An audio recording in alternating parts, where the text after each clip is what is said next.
Hello my friends and welcome back. Thank you very much for being with me again today. The emperor has no clothes, and in order to say that, you're either a courageous person or you're just a kid, who doesn't know better because he doesn't know the consequences. In this case we have the courageous, I would say, Prime Minister of Hungary, Viktor Orban, stating that actually the last word in the European war is, or the US has the last word in the European war, according to Orban. I'm still surprised that he is still the Prime Minister of Hungary, together with his fantastic Foreign Minister, Peter Szijjártó. It's unbelievable, and let's go and read this article here, coming from the bad people of Sputnik, from today, the 5th of March 2023. And I'm quoting the headline here. Americans have final word in European war. End quote. Hungary's Orban hits back at Western elites. I think that's very obvious, but people pretend they don't see it.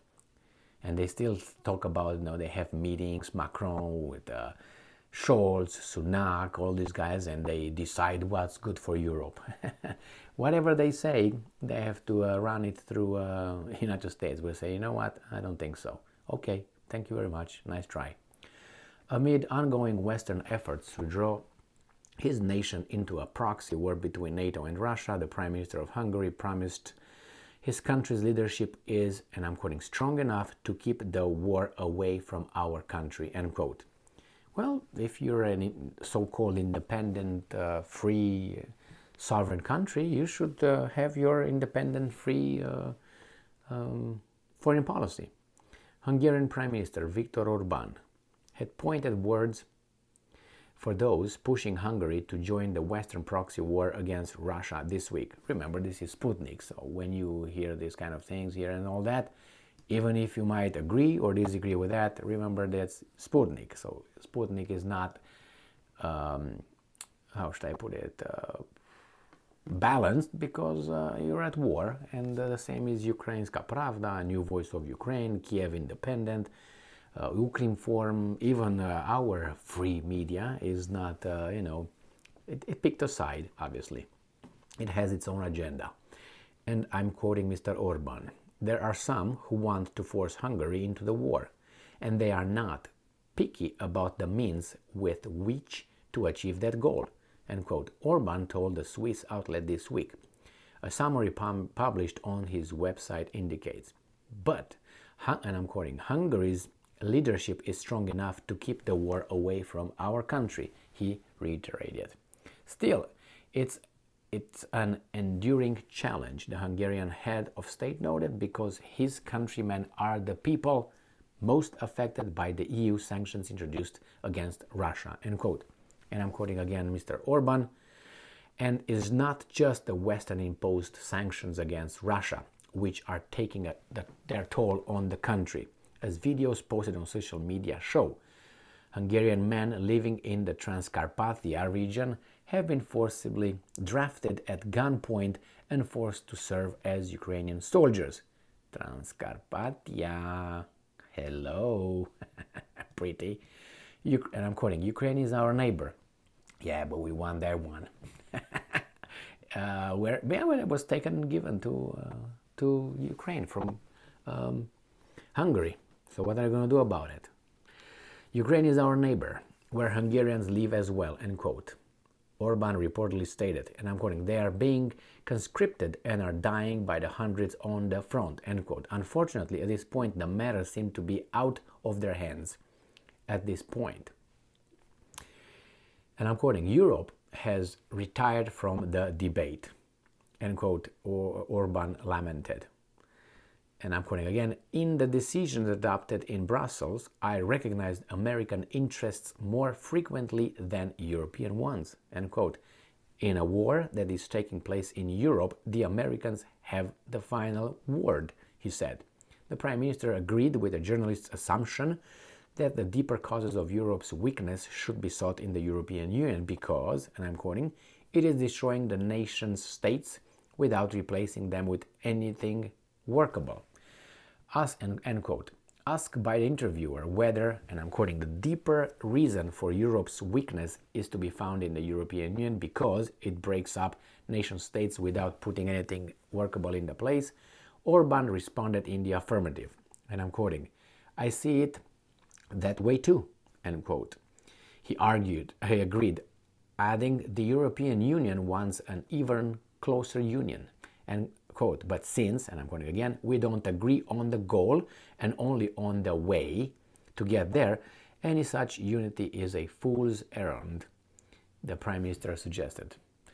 As for the ultimate direction of the ongoing Western proxy war against Russia, Orban insisted that, and I'm quoting, no one can win it, end quote. Yeah, because it's not Ukraine versus Russia, it is United States versus Russia with its vassal states.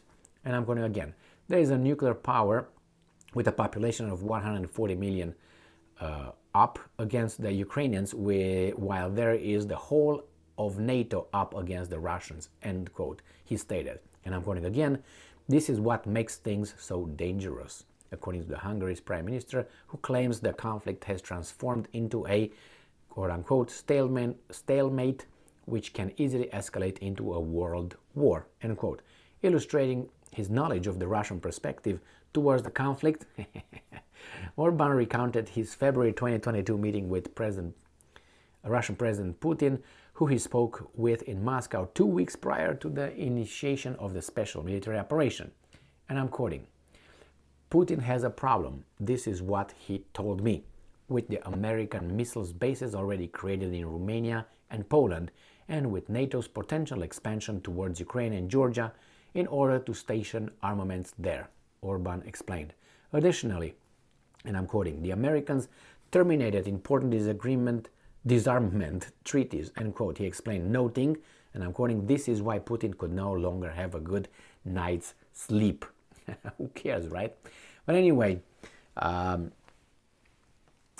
Transcarpathia is a region east of Hungary, and it's the west of Ukraine. You have to, if you don't know, Ukraine, as it is right now, has a lot of territories that were taken by the Soviet Union and from the territories of the surrounding countries, which is Poland, which is Hungary, which is Romania, taken and give, which is Russia, if you look at Crimea, and given just like that, stroke of a pen, it's yours. That Ukraine now considers Ukraine. That's Ukraine. That's sovereignty of our country. All these territories that I can use in Lvov, which was, in that area, just to mention Poland, and then Transcarpathia, then I can take Bukovina, Romania, I can take Moldova, Romania, I can take certain part of Moldova, Bessarabia, all that taken by the Stalin's ultimatum in 1940. All those things were given, not the Republic of Moldova, but the southern part of Moldova, and Bukovina, the northern part of Romania, was given to Ukraine. And Ukraine says, that's ours. No, it was taken by the Soviet Union. So you like Soviet Union or you don't like Soviet Union. If you don't like Soviet Union, give that back. If you like Soviet Union, then keep it. But you keep saying, no, Soviet Union is Russia. We had nothing to do with Soviet Union. Holodomor, Holodomor, Holodomor. What are you doing now? You can't go both ways here. I mean, so there's big minorities, Hungarian, Polish, Romanian, just to mention, and Russian, in Ukraine. That's a little problem for these guys. The problem is that Hungary, Romania, and Poland are kept at bay by the boss, the same guy who is taken care of over there. Otherwise, those countries would ask for them, at least ask. And I think Hungary would not ask, because Hungary and Poland have balls, and Romania has, but Romanians are weasels, and weasels stay and look around, and then hop, they take a little piece of food, and then look around, nobody's looking, hop, they take a piece of food. They work a little bit differently, let's put it this way. And certain things could happen now with the Republic of Moldova that probably would be allowed to get into a certain kind of unity with Romania, so NATO can expand without doing anything further east, and then they will hit two birds with one stone. One, they would get NATO over there. Secondly, they will defend Moldova with Transnistria. So it's going to be like good. What? Let 2.8 million Romanians come back to Romania. We don't care about that one. But there's more Romanians living in Ukraine as Hungarians in Ukraine that are still over there. And Orban said, well, those guys are taken to the front and fight for something that we disagree at gunpoint. What's going on? Well, unfortunately, they are citizens of Ukraine and they have to follow the law of Ukraine. You like it, you don't like it, but he's got a different point. The fact here is that an important thing is that Orban is not an idiot, and not that he's not an idiot. A lot of people are not idiots, but you can be, an intelligent person without action, without courage. You're not going to act. That's why in the ancient Greek, I got it. I put the words here and just throw it through it like that. No, in the ancient Greek virtues, there were 4. The first one always mentioned was courage. It was not wisdom. It's courage, wisdom, moderation, and temperance. So you got always courage was the first one. And it was just not mentioned like the same as in the US Constitution. The First Amendment is freedom of speech for a reason.